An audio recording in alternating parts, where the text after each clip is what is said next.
debemos de aconsejarle el modificar el calzado. Y si el paciente tiene una úlcera plantar, debemos de valorar si es necesario que se le realice este tipo de cirugías. Sabemos que el 85% de las amputaciones que se realizan por consecuencia del pie diabético están precedidas de una úlcera. Así que si podemos limitar o corregir las deformidades que están causando la úlcera, entonces vamos a limitar mucho estas amputaciones en nuestros pacientes diabéticos. Sabemos que las deformidades que más causan ulceraciones en nuestro pie son los dedos en garra y el pie de Charcot. ¿Y por qué escoger el hacer esta corrección de las deformidades por cirugía de mínima invasión? Bueno, en principio porque tenemos heridas cutáneas mínimas. No utilizamos material de síntesis en general para hacer estas correcciones. Entonces disminuimos el porcentaje de infecciones. Podemos abordar múltiples patologías en el pie de forma simultánea y es una opción económica para nuestros pacientes. ¿Qué necesitamos hacer para esta cirugía? Necesitamos realizar una valoración prequirúrgica como en todos los pacientes y además solicitar ciertos estudios específicos para nuestros pacientes diabéticos. Tenemos que saber cómo está nuestra hemoglobina glucosilada, que nos va a hablar del control de nuestro paciente durante los últimos 3 meses. Necesitamos saber cómo está el control nutricional, con las proteínas totales al menos. Necesitamos tener una BCG y una PCR que nos sirvan para llevar una cuenta o un seguimiento de nuestro paciente en el postoperatorio. Necesitamos un manejo multidisciplinario. El paciente debe de ser valorado por infectología, por clínica de heridas en algunos casos y por el cirujano vascular ante cualquier sospecha de que tengamos una patología vascular asociada. La resonancia magnética nos puede ser de mucha utilidad cuando sospechemos de un diagnóstico de osteomielitis.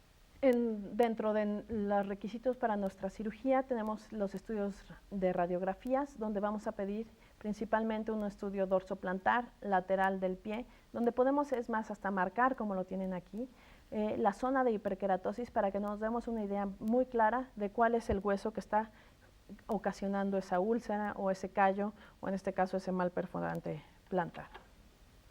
¿Qué podemos hacer con la cirugía de mínima invasión? Bueno, podemos tomar muestra de tejido óseo y blando para el cultivo, podemos realizar una corrección temprana de las deformidades y por ende limitar el riesgo de nuestro paciente de presentar una amputación.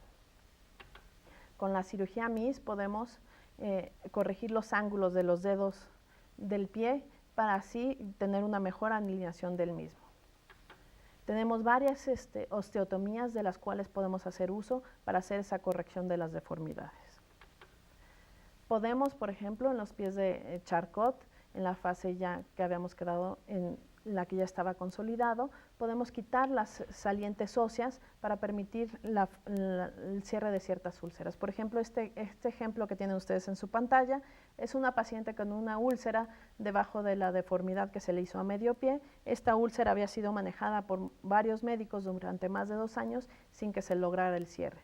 Nosotros hicimos una cirugía percutánea que consistió únicamente en remodelar los picos óseos que teníamos debajo de esas radiografías y aquí la vemos a los 48 meses como esa herida estaba completamente cerrada, seguía caminando, apoyando ese pie y como no había tenido nunca, durante este tiempo al menos de seguimiento, ni la formación de la hiperkeratosis ni de la úlcera nuevamente. Tenemos aquí las radiografías posquirúrgicas donde vemos muy poco cambio en la prequirúrgica, pero el suficiente para ver la paciente tenido una mejoría clínica. También podemos hacer artrodesis percutánea mediante heridas mínimas y aquí sí necesitamos el material de síntesis, como lo ven aquí, son heridas muy pequeñas a través de las cuales metemos tornillos de doble compresión. Tenemos aquí el resultado. En la primera diapositiva ven ustedes cómo estaba la paciente antes de la cirugía y en la segunda cómo se encuentra después de 3 años de la cirugía. ¿Cómo lo hacemos? Bueno, en este video ven ustedes cómo utilizamos nosotros nuestro material para realizar la cirugía percutánea. Hacemos incisiones de habitualmente 2-3 milímetros a través de los cuales realizamos la desperoxización y creamos nuestro campo de trabajo y podemos hacer todo esto que les venía yo comentando. ¿En quiénes lo vamos a hacer? en los pacientes diabéticos que presenten deformidades, hiperkeratosis o antecedentes de úlcera, o sea, todos los pacientes con pie en riesgo. Nuevamente, insistiendo, todos los pacientes con pie en riesgo. Aquí tenemos el segundo dedo que se levanta, tiene una hiperkeratosis dorsal que le va a estar rozando normalmente y diario con el calzado, y eso va a formar ahí una úlcera que se puede llegar a infectar. ¿Y qué es lo que queremos lograr? Queremos lograr pies íntegros, sin hiperkeratosis y con un menor riesgo de ulceración y por ende de amputación. Aquí tenemos una paciente femenina de 46 años, diabética, y que lleva 2 años de posoperada de la cirugía por presentar un hallux valgus y unos dedos en garra, donde la vemos ya sin hiperkeratosis y con una adecuada alineación de sus pies. Entonces, bien, nosotros tratamos de evitar las hiperkeratosis, por ende la pérdida de la protección cutánea. Tratamos de evitar osteomielitis y daño a los tejidos circunvecinos al hacerlo con una cirugía de mínima invasión. Entonces, tratamos de evitar amputaciones. Este es el caso de un paciente que se presentó, tenía esto en su pie izquierdo, ustedes pueden ver un quinto dedo superaducto con una hiperkeratosis dorsal del quinto.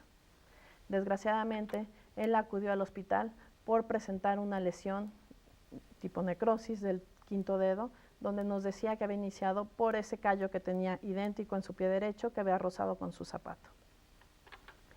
Desgraciadamente nosotros tuvimos que realizar una amputación del cuarto y del quinto dedo para poder detener el proceso infeccioso. Y de tener su pie íntegro, bueno, pues perdimos esto. Y el paciente continuó, perdió el control, perdió el seguimiento en la clínica, tuvo un nuevo trauma a nivel del primer dedo y a los 18 meses más o menos presentó una amputación transtibial. Entonces, lo que nosotros queremos es, en vez de que ustedes puedan seguir al paciente que tienen a la izquierda de su pantalla, la hiperkeratosis dorsal, cómo se presentó con la necrosis y finalmente la amputación del tercer y cuarto dedo, podríamos presentar a un paciente que tiene ese quinto dedo en supraducto, como hicimos la cirugía percutánea, donde ven ustedes ya el descenso de ese dedo, y cómo esta cirugía la podemos hacer por abordajes mínimos, ¿sí? Entonces, la diferencia entre un paciente y otro. Entonces, ¿cómo lo hacemos? Es una técnica a la carta, hacemos mayor trabajo sobre los tejidos óseos y debemos de respetar todos los principios básicos que nosotros conocemos con la cirugía mínimamente invasiva. Necesitamos contar con un material quirúrgico adecuado, control fluoroscópico y debemos de realizar un seguimiento estrecho del paciente, lo debemos de ver cada semana.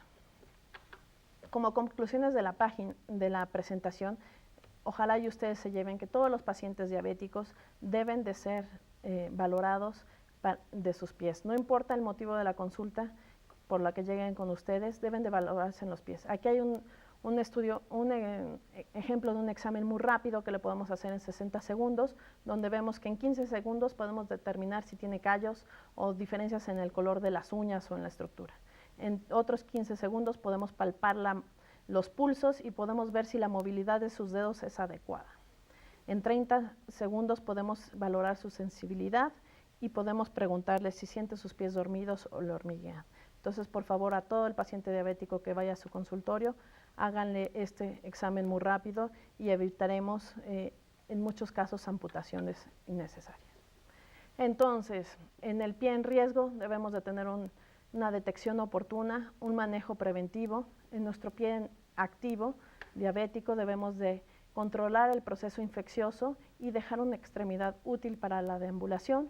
Y en cuanto al pie de Charcot, debemos de identificar muy tempranamente el pie de Charcot en su fase aguda para limitar la deformidad y cuando ya es un pie de Charcot estructurado, pues controlar las secuelas, ¿sí? Y todos nuestros pacientes diabéticos quisiéramos ver que se rehabilitaran como este paciente que tienen ustedes en su pantalla.